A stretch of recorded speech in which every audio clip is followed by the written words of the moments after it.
Magali Barthez, vous avez choisi de nous emmener ce matin au Mali, où le chef des putschistes sera tout à l'heure à 10h, investi président. La France n'a rien pu faire contre ce coup de force.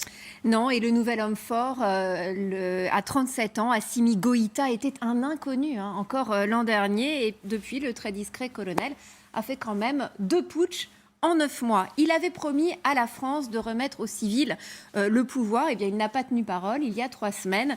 Il a donc fait arrêter le président qu'il avait lui-même mis en orbite pour prendre donc aujourd'hui sa place. La France, qui a plus de 5000 soldats sur place, a été obligée de réagir. En représailles, les militaires de l'opération Barkhane ne patrouillent plus avec les Maliens. Fini les missions de formation. Paris tente de mettre la pression sur la junte pour qu'il y ait un minimum de légitimité démocratique. C'est pas gagné. Écoutez ce qu'en dit l'homme qui est pressenti pour devenir Premier ministre aujourd'hui. Nous respecterons les engagements internationaux qui ne sont pas contraires aux intérêts fondamentaux du peuple malien. Les invectives, les sanctions, les menaces ne feront que compliquer la situation.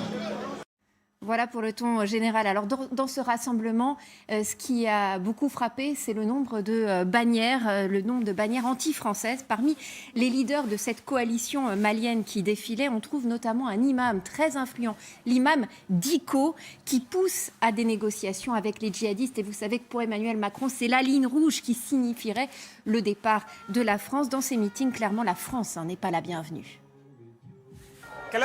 La France dit qu'elle est là pour nous aider. C'est du théâtre. La France exploite l'or et l'uranium du Mali. Les sanctions françaises ne m'effraient pas. Si les Français partent, je serai heureux. Et alors pourquoi reste-t-on et jusqu'à quand, Magali ? C'est la grande question. La crainte, évidemment, si l'on part, c'est le basculement du Mali et de toute la sous-région. Un exemple encore ce week-end, au Burkina Faso, 160 morts, une attaque djihadiste, l'attaque la plus meurtrière depuis 2015, aux confins entre le Burkina, le Mali, le Niger, cette zone extrêmement dangereuse.